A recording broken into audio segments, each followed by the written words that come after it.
우리가 사람들은 사람이 갖고 있는 그 외모를 통해서 그 사람을 평가를 합니다.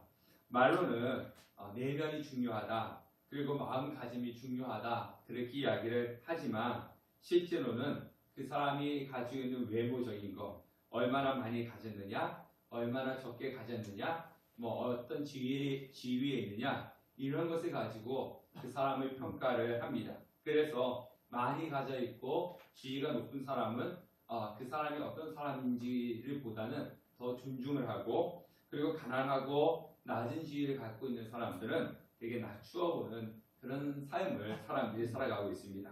자, 그러다 보니까요, 사람들은 수단과 방법을 가리지 않고 외적으로 보이는 것에 자꾸 치장을 하려고 하는 경향들이 있습니다. 요즘 그런 이야기들 하지 않습니까? SNS가 젊은 청년들을 다 망친다, 이렇게 이야기합니다. 그 무슨 이야기냐 하면요, 요즘 SNS에 보면은 젊은 사람들이 어디 가가지고 맛집에 가서 음식을 먹을 때 사진 찍어서 올리고, 또 어떤 명품을 탁 입고 나서 사진 찍어서 올리고, 또 좋은 곳에 가가지고 또 사진 찍어서 올리고, 막 이렇게 올리다 보니까 나도 저곳에 가서 저런 명품을 입어보지 않고, 저 맛집에 가서 음식을 먹지 않고, 저 좋은 핫한 곳에 가지 않으면은 남들보다 더 뒤처지는 것 같은 그런 느낌을 받는 거예요. 그래서 사람들이, 특히 젊은 청년들이 남들이 다 간 맛집에 가기도 하고, 핫한 곳에 가기도 하고, 남들이 입으면은 또 그것을 입어보기도 하고, 그런 삶을 산다는 거예요. 그러다 보니까 수입은 적은데 그것을 지출하기 위해서 수단과 방법을 갖지 않고 돈을 벌어들이려고 하는다, 그렇게 이야기를 하는 것을 보았습니다. 이 세상은 눈에 보이는 것으로 판단을 하지만, 그러나 하나님의 나라에서 평가는 우리 이 땅에 살아가는 사람들의 모습과는 다르다는 것에 있습니다. 오늘 우리가 읽은 본문은요, 흔히 우리가 부자와 나사로 비유다라고 그렇게 이야기합니다.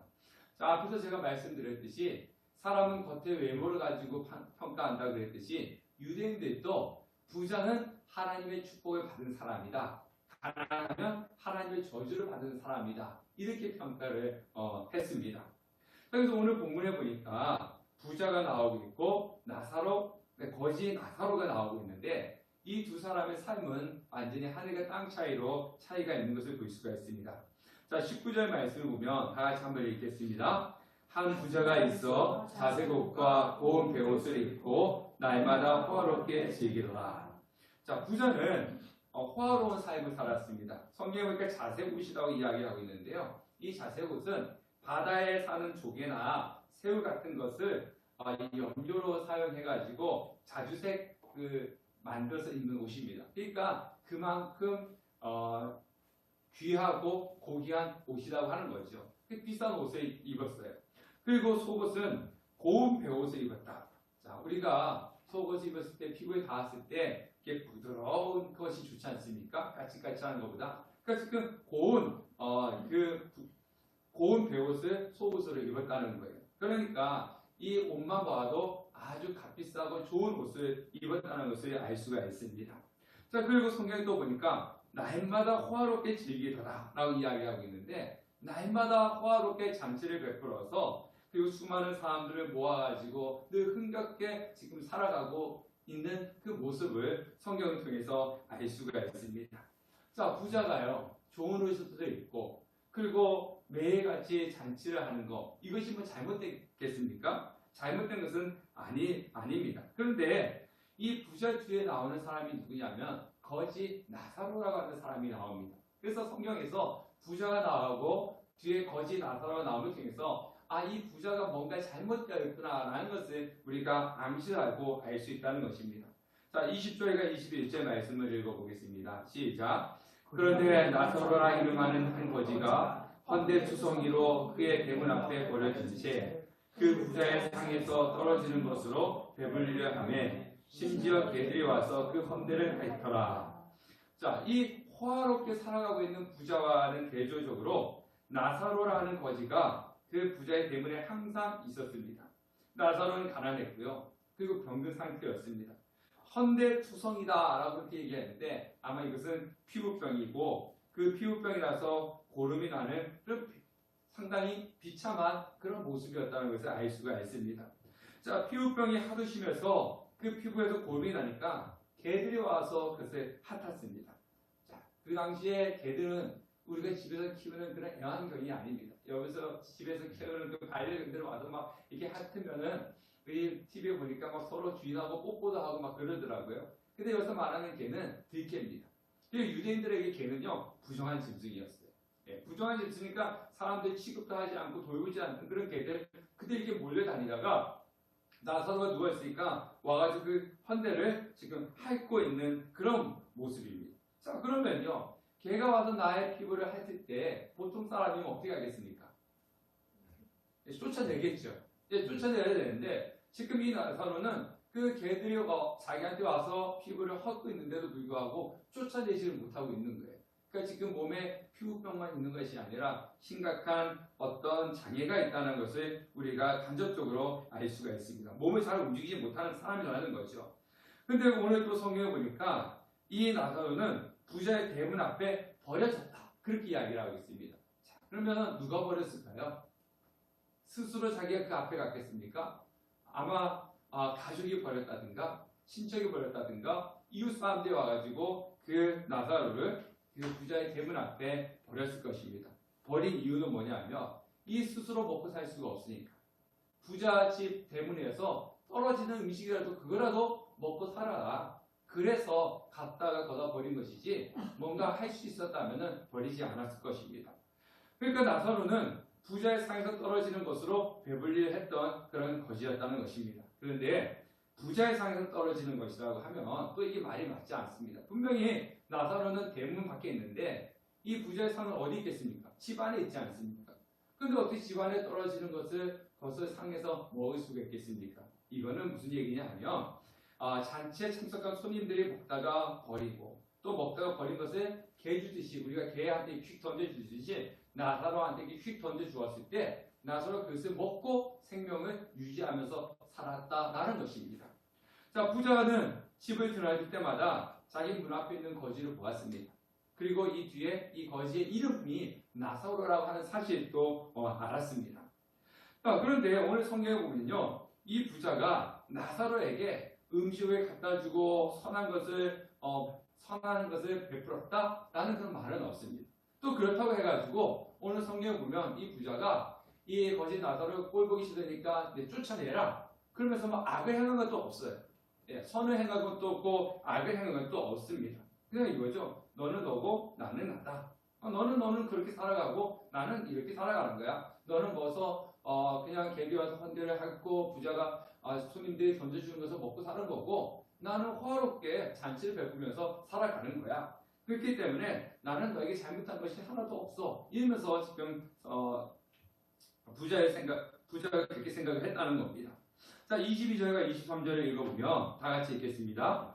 이에 그 거지가 죽어 천사들에게 받들려 아브라함의 품에 들어가고 부자도 죽어 장사되매 그가 음부에서 고통 중에 눈을 들어 멀리 아브라함과 그의 품에 있는 나사로를 보고. 자, 이 땅에서 부자와 거지 나사로의 삶은 그냥 하늘과 땅 차이의 엄청난 차이에 살아갔지만 결국 나사로도 죽었고 부자도 죽음이 찾아왔습니다. 이 죽음이라고 하는 것은요, 부자든지 가난하든지 누구나 피할 수가 없다는 거죠. 다 죽었습니다. 그런데 나사로는 아주 비참하게 살다가 죽었던 반면에 부자는 요즘식으로 말해서 좋은 음식에 좋은 것을 또 몸에 좋다는 것만 먹으면서 살았습니다. 모든 것을 다 누리고 살았지만은 없는 사람이나 모든 것을 누리고 사는 사람이나 결국은 똑같이 죽었다라고 하는 것입니다. 근데 이 죽은 시기가 같이 죽었는지 아니면 나사로가 먼저 죽었는지 그거는 몰라요. 어쨌든 두 사람은 죽었어요. 자, 나사로는 생전에 멸시와 천대 속에 살아갔고 버려졌으니까 이 사람이 죽었을 때 어떤 장사를 치러야겠습니까? 그냥 사람들이 거적감에 뚝뚝뚝뚝 말아가지고 그냥 어디에 가서 이렇게 버렸다든가 아니면 땅 파가지고 그냥 이렇게 흙을 덮는 그런 아마 장례를 비참하게 치렀을 것이고, 이 부자는 수많은 사람들이 몰려들어서 피리를 불고 그리고 수많은 사람들 속에서 엄청난 장례식을 치러 주었을 것입니다. 고기 간식들이 또 많이 왔겠죠. 화려하게 장례식을 치렀습니다. 자, 죽은 다음에 거적으로 덮었든지 무덤에 안치되었든지 간에 죽는 건 똑같습니다. 인간은 누구나 죽음을 맞이한다는 거예요. 여기는 예외가 없습니다. 부자든지 가난하든지 뭐 힘이 있든지 힘이 없든지 간에 모든 사람은 반드시 죽게끔 되어 있습니다. 자, 이 두 사람이 죽고 나서 간 곳이 달라요. 죽긴 죽었는데 오늘 성경에 보니까 나사로가 간 곳은 아브라함의 품이다 라고 그렇게 이야기하고 있고, 부자가 간 곳은 음부다 라고 이렇게 이야기합니다. 자, 죽은 뒤에 이 나사로는 어떻게 됐어요? 천사들에게 받들려가지고 아브라함의 품에 갔다라고 하는데, 유대인들의 그 문화에는요, 이 아브라함의 품이라고 하는 것은 유대인들에게 있어서 최고의 축복이에요. 네. 그래서 자기들을 갖다 뭐라 그럽니까? 자신들은 아브라함의 자손이다 이렇게 이야기하잖아요. 그러니까 아브라함의 품에 갔다라고 하는 것은 유대인들이 갈 수 있는 최고의 축복의 자리에 지금 거지 나사로가 가 있다라는 것을 의미하고 있습니다.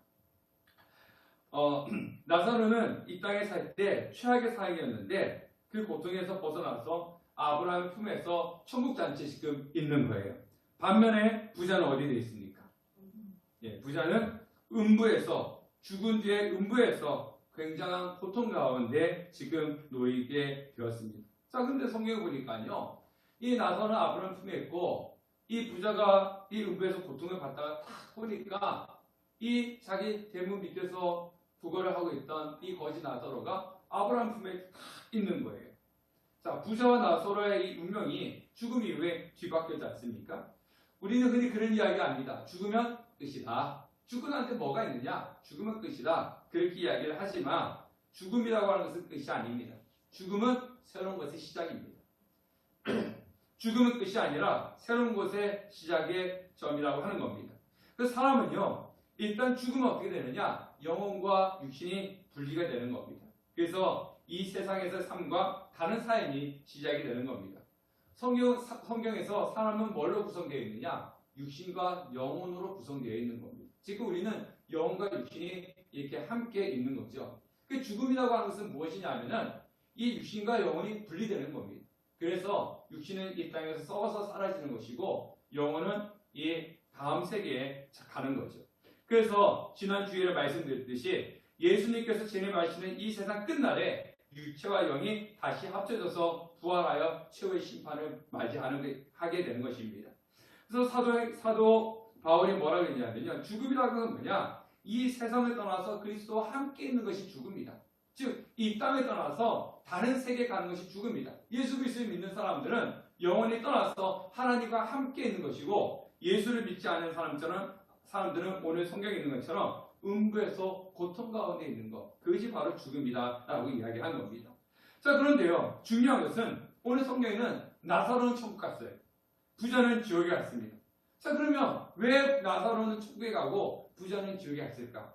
우리가 이것을 보면서 단지 나사로는 이 땅에서 가난하고 불쌍했으니까 천국에 가고 부자는 돈이 많았으니까 지옥 갔다, 이렇게 생각을 하면 안 됩니다. 성경은 그런 이야기는 없습니다. 자, 우리가 여기서 알 수 있는 것은 뭐냐면 이 거지의 이름이 뭐라고 그랬습니까? 예, 나사로라고 했죠. 자, 예수님이 오늘 이 말씀을 하시면서 한 부자가 있어 그랬습니다. 부자에 대한 이름은 안 나와요. 그냥 예수님이 부자다 이렇게 이야기했습니다. 그리고 거지를 가지고 나사로라 이렇게 이야기했습니다. 자, 보통 우리가 이 세상을 살아갈 때 힘 있는 사람의 이름을 알죠. 그죠? 힘 있는 사람은 저 사람은 이름이 뭐야? 근데 힘없고 연약한 사람 이름은 관심이 없어요. 네, 그냥 뭐 노숙자 이렇게 하지, 노숙자 누구 이렇게 하는 법은 없어요. 근데 어디 부자면 어디 뭐 그룹 회장 누구 뭐 어디 나라 대통령 누구 이렇게 이야기하지, 그냥 대통령 뭐 기업 회장 이렇게 이야기하지 않습니다. 이 세상은 그래요. 근데 예수님께서는 반대로 한 부자라고 이야기하고 그 거지를 갖다가 나사로라고 정확하게 말씀을 하고 있다는 것입니다. 자, 예수님은 나사로라고 이름을 부르시는 것은 뭐냐면 이 사람은 존귀한 사람이다라는 거예요.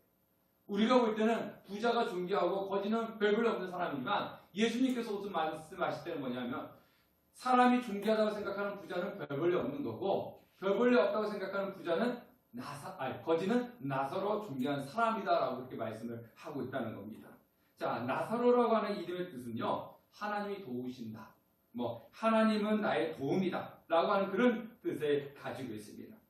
자, 그럼 해피 거지를 갖다가 왜 나사로라 예수님께서 이름을 불렀을까요?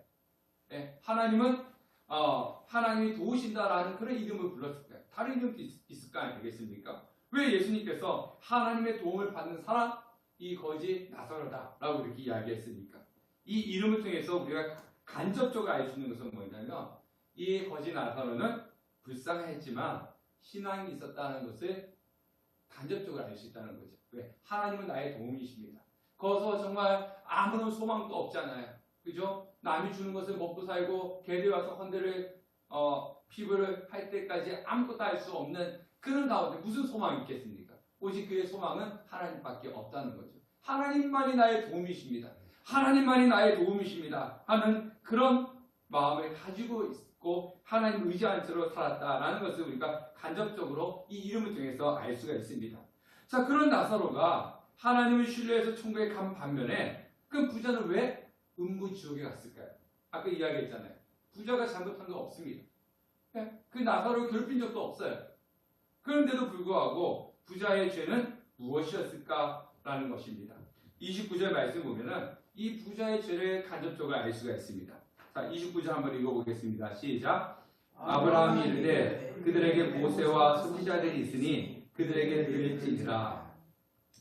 자, 모세와 선지자가 나오고 있는데 이 모세는 율법서를 이야기합니다. 모세 오경. 그리고 선지자들은 예언서. 결국은 구약 성경을 말씀하고 있는 겁니다. 자, 결국 이 부자의 죄가 무엇이냐면요. 하나님의 말씀에 하나님을 사랑하고 이웃을 사랑하라고 하는 그 말씀이 있으시지만 그 계명을 무시하고 살았다는 것입니다. 그러니까 부자가 돈이 많아서 자신에서 돈을 쓴 거 그것이 잘못된 것이 아니라 하나님의 말씀을 무시하고 하나님이 없는 삶을 살았다는 거예요. 자, 그러면 또 이렇게 이야기할 수 있죠. 아니, 나사로를 돌보지 않은 것이 뭐 그렇게 지옥 갈 만큼 큰 죄입니까? 라고 이렇게 반문을 할 수가 있어요. 보통 우리가 나는 죄입니다. 나는 죄를 지었어 라고 할 때 그 죄는 우리는 어떤 것을 가지고 죄라고 이야기합니까?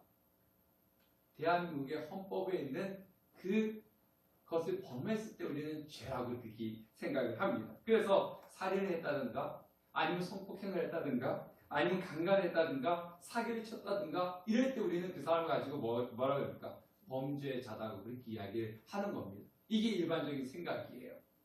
자, 그러면 우리가 죄라고 할 때 하지 말아야 될 것을 한 거, 그죠? 속도 60km인데 60km를 지나가 버리면 법칙금 나오지 않습니까? 뭐 그런 것처럼 하지 말아야 될 것을 했을 때 우리는 그것을 갖다가 죄다라고 이렇게 이야기를 하는데 해야 될 것을 하지 않는 것에 대해서는 우리는 아무렇지도 않고 생각을 한다는 거죠. 근데 해야 될 것을 하지 않는 것도 죄라는 겁니다. 자, 살인처럼 하나님이 살인하지 마라, 도둑질하지 마라, 거짓 증거하지 마라 라고 했을 때 살인하고 도둑질하고 거짓 증거했을 때 우리는 그것을 죄다라고 할 때는 거기에 이의를 대는 사람은 한 명도 없습니다. 근데 반면에 이웃을 사랑하라라고 하나님께서 말씀하셨는데 이웃을 사랑하지 않은 것, 하라고 했는데 하지 않는 그 자체도 뭐냐? 바로 맡은 죄라고 하는 거예요. 이것까지 우리는 죄를 생각하지 않습니다. 예를 들면 사무엘이 뭐라고 했습니까? 자신이 기도를 쉬지 않는 죄를, 기도를 쉬는 죄를 범하지 않겠다. 아니, 기도하지 않는 것이 죄입니까? 여러분들 기도 안 한다고 죄라고 생각하지 않잖아요. 근데 사무엘은 뭐라고 했습니까? 기도를 쉬는 것이 뭐라고요? 죄다 그렇게 이야기했어요. 왜? 하나님은 기도해라 라고 하는데 기도하라고 했는데 기도를 하지 않으니까 그게 뭐가 되는 거예요? 죄다. 사무엘은 그렇게 이야기한 거예요. 우리는 기도하지 않는 것을 가지고 죄라고 생각해 본 적 단 한 번도 없었을 것입니다. 자, 오늘 본문의 부자는 행하라고 하신 것을 하지 않았다는 겁니다. 이웃을 사랑하라고 하신 말씀을 지키지 않는 죄를 범한 것입니다. 이 사람이 아버지 아브라함이여 이렇게 부르지 않습니까?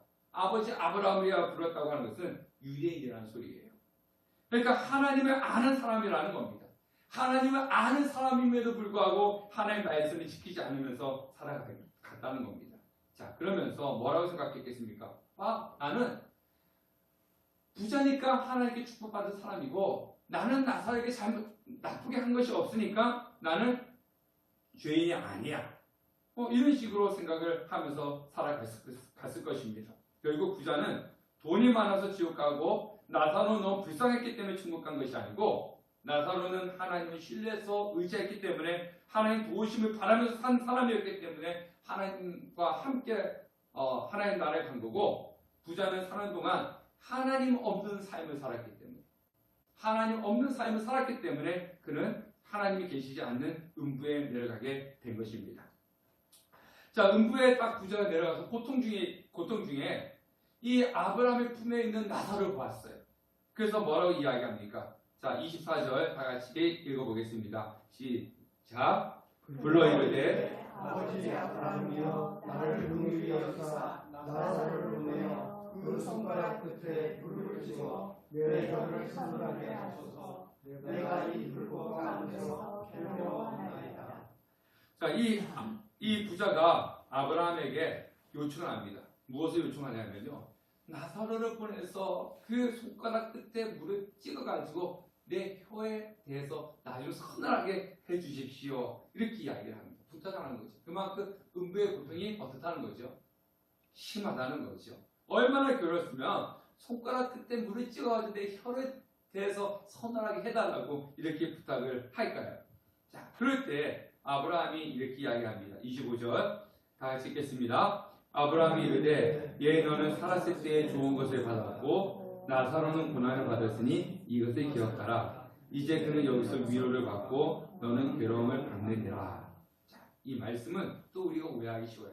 그럼 이 땅에서 많은 것을 누리면은 천국 가면은 나중에 죽었을 때는 고통을 겪고, 이 땅에서 고통 가운데 살아가면 나중에 죽었을 때는 좋은 것을 누리느냐? 이렇게 또 생각하면은 안 된다는 거죠. 여기서 말씀은 무엇이냐면요, 사람은 자신의 행한 대로 대가를 받게끔 되어 있다는 거예요.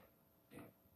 자, 로마서에도 사람이 죽으면 그 인생은 하나님 앞에서 심판을 받게 되어 있다라고 이렇게 얘기하고 있습니다. 우리가 이 땅에서 행한 대로 심판을 받는다라는 것은 무엇을 의미하겠습니까? 바로 이 땅에서 예수님을 나의 구주로 믿고, 예수님을 나의 구주로 믿고 영접하고 예수를 믿고 살아가는 그 행실, 그리고 예수님을 믿지 아니하고 예수님을 받아들이지 않고 예수님을 믿지 않고 살아가는 그 행실을 이야기하는 겁니다. 그래서 여기서 많은 것을 누렸기 때문에 천국 가면 고통이고, 여기서 고통스럽게 살았기 때문에 천국 가면 좋은 것이 아니라 예수를 믿느냐 믿지 않느냐 이 행위에 따라서, 이 믿음에 따라서 심판이 주어진다라고 말씀을 하고 있는 것입니다. 자, 그리고 26절을 또 읽어보도록 하겠습니다. 26절 시작. 그뿐 아니라 너희와 우리 사이에 큰 구렁텅이에 놓여 있어 여기서 너희에게 가고자 한데 갈 수 없고 거기서 우리에게 건너올 수 없게 하였느니라. 자, 어쨌든 천국과 지옥 사이에는 서로 왕래할 수 없는 큰 구렁텅이가 있다라고 그렇게 이야기하고 있습니다. 이 말은 무슨 얘기냐면요, 죽음 이후에 운명이 바뀔 수가 없다라는 것입니다. 기회는 이 땅에 살아갈 때 기회가 주어진다는 겁니다. 죽음 다음에는 그 운명은 절대로 바꿀 수 없다는 겁니다. 자, 우리 지난주 중에 프란치스코 교황이 선종을 했죠. 네. 로마 카톨릭에서는요, 연옥이라고 하는 것이 있다라고 얘기합니다. 그래서 이 교황과 같은 사람이 죽으면요, 곧바로 어디 가냐면 천국에 가요. 근데 대부분의 카톨릭 신자들은 어디 가냐면요, 천국과 지옥 사이에 있는 연옥이 있는데 그 연옥에 간다 이야기합니다.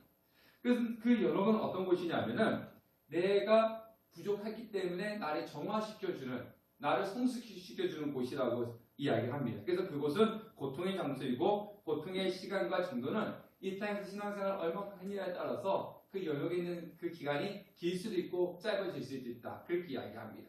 근데 더 웃긴 건 뭐냐면요, 그러면 우리 가족이 죽어서 연옥에 갔어요. 그럼 이 땅에 살아있는 사람이 열심히 기도하고 그 연옥에 있는 사람 위해서 뭔가 헌금도 열심히 하고 기도도 열심히 하면 그 연옥에 있는 사람의 그 기간이 어떻게 된다? 단축된다. 이렇게 이야기를 해, 천주교에서는요. 자, 그런데요, 절대로 성경에서는 연옥이라고 하는 것은 없습니다. 네. 그래서 이 죽은 이후의 사람을 위해서 우리가 열심히 아무리 뭔가 해주어도 그들의 인생이, 삶이 바뀌지 않습니다. 자, 상식적으로 우리가 말씀드리면 일반 사람들은 장례식에 가면은 뭐라 얘기합니까? 명복을 빕니다. 이렇게 이야기하죠. 자, 우리 기독교인들은요, 명복을 빈다라는 말이 사용하지 않습니다. 네, 명복은 뭡니까? 죽은 이의 삶에 복을 빚는 건데, 이 땅에서의 삶 때문에 모든 것이 다 결정되어 있기 때문에 죽은 뒤에는 아무런 그런 복을 빌 수가 없는 거예요. 그래서 우리는 뭐라고 하면 됩니까? 삶과 죄를 표합니다 라고 하는 것이 기독교인들이 하는 인사예요. 여러분들 상식적으로 알아주시기를 바라겠습니다. 자, 죽음 이후에는 큰 구렁텅이에 있어서 서로 오갈 수 없기 때문에 죽음 이후에 맞이하는 영원한 결말에 두 번째 기회는 없다는 거죠. 그래서 이 땅에서 어떠한 삶을 살았느냐, 그것이 우리가 죽은 뒤에 긍휼과 은혜를 받는 결정적인 것이 된다는 것입니다. 자, 그래서 부자는 매일같이 나사로가 있는 것을 알았어요. 그럼에도 불구하고 그는 평생에 하나님의 말씀을 지킬 기회를 놓치며 살았다는 것입니다. 그러니까 우리가 이 땅에 살아가는 지금 이 순간이 얼마나 소중한지, 얼마나 중요한지 여러분들 아셔야 되는 겁니다. 영혼을 결정짓는 모든 기회와 요소는 지금 있는 거예요. 내일 있는 것이 아닙니다. 지금 있는 겁니다. 우리가 살아있을 때 그 기회를 놓치면 안 되는 겁니다. 다음에 하지, 내일 하지, 모레 하지. 근데 그 다음이 나에게 주어지지 않을지 누가 알겠습니까? 절대로 모르는 겁니다. 그러니까 지금 이 순간에 우리는 무엇을 해야 되느냐? 하나님을 잘 섬길 수 있는 기회가 지금이라는 겁니다. 그래서 지금 이 순간에 우리는 하나님을 잘 섬기고 예수님을 믿고 나가야 되는 겁니다. 자, 부자가 음부에서 그 고통 가운데 이제 그것을 깨달았어요. 근데 깨달았지만 그때는 어땠습니까? 이미 늦어버린 거죠. 자신을 위해서 뭔가 할 수 있는 것이 아무것도 없는 거예요. 늦었습니다.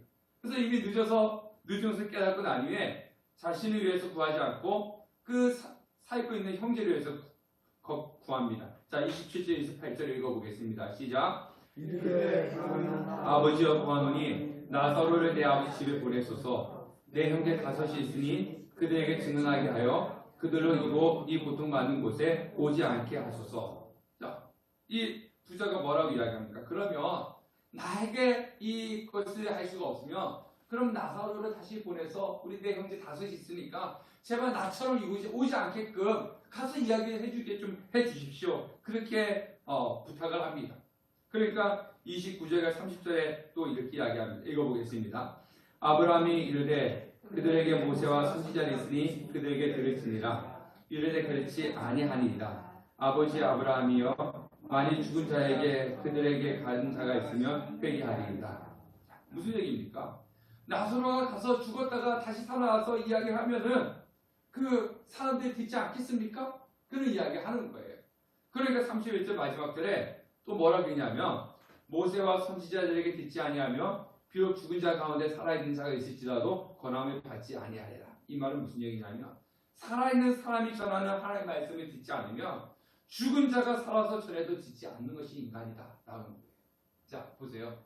예수님을 쫓아날 때 수많은 사람들이 예수님 기적을 봤잖아요. 이 나사로 말고 마르다 오빠 나사로가 죽었다가 예수님께 살렸어요. 그것을 보면서도 이 유대인들이 어떻게 하려고 했습니까? 다시 살아난 나사로를 죽이려고 했어요. 예수님의 부활을 봤음에서도 예수님을 믿지 않았어요. 자, 결국은 무엇이냐면요. 구원이라고 하는 것은 이 땅의 기적, 그걸 통해서 믿는 것이 아니라는 겁니다. 무엇을 통해서 믿는 거예요? 하나님의 말씀을 통해서 믿음을 생기고 그 말씀을 통해서 우리가 믿는 것이 눈에 보이는 표적을 보고 믿는 것은 아니라는 거죠. 그래서 많은 사람들이 내가 병이 있으면 어디 기도원 가가지고 병 낫기를 바라고 내가 문제가 있으면 어디 가가지고 병 낫기를 그 문제가 해결되기를 바라잖아요. 근데 그거 갖다 예수 믿는 건 아니에요. 그건 잠깐 내가 하나님 믿으려고 하는 수단에 불과한 것이지 자꾸 우리는 신비한 표적을 쫓는 사람들이 많다는 겁니다. 병 낫게 해줘. 어디 가서 뭐 하고 어디 가서 뭐 했더니 뭐 됐더라. 믿음은 그게 아닙니다. 어디서? 하나님의 말씀을 통해서 믿음이 생기고 구원을 받는 것이지 기적을 통해서 구원을 받는 것은 아니라는 것입니다. 이 세상에서 죽음이라고 하는 치유의 수단이 우리에게 매일매일 다가온다는 사실을 우리가 아셔야 되는 겁니다. 엄마 뱃속에서 어린아이가 응애하고 태어난 그 순간 그 아이는 어디를 향해서 달려가고 있는 거예요? 예, 죽음을 향해서 달려가고 있는 겁니다. 그러므로 우리는 하나님의 말씀을 가까이 하고 지금 이 순간에 나에게 주어진 그 기회를 놓치지 마시기를 바라겠습니다. 그런데요, 우리 주위에 보면은 우리는 평생 죽지 않고 살 것 같이 이야기하는 것들이 참 많이 있어요. 그죠? 죽음을 잊어버리고 살아가게끔 나는 평생 동안 살 것 같은 그런 느낌을 받게끔 이 세상은 우리에게 죽음이라고 하는 것을 생각하지 못하게끔 합니다. 자, 그러나 지금 내가 올바르게 살지 않으면 죽음 외의 삶은 바뀌지 않는다는 사실, 지금이 기회라고 하는 사실을 우리가 아시고 에베소서 5장 16절 말씀 보면 세월을 아끼라 때가 악하니라. 예. 나중이 아니라 지금이 중요하고 지금 내가 하나님 앞에 어떤 모습으로 서 있느냐 그것을 우리가 항상 점검하시기를 바라겠습니다. 그리고 예수를 믿고 지금 예수를 믿고 지금 예수를 따르는 우리 성도님 되시기를 주님의 이름으로 축원합니다. 기도하겠습니다.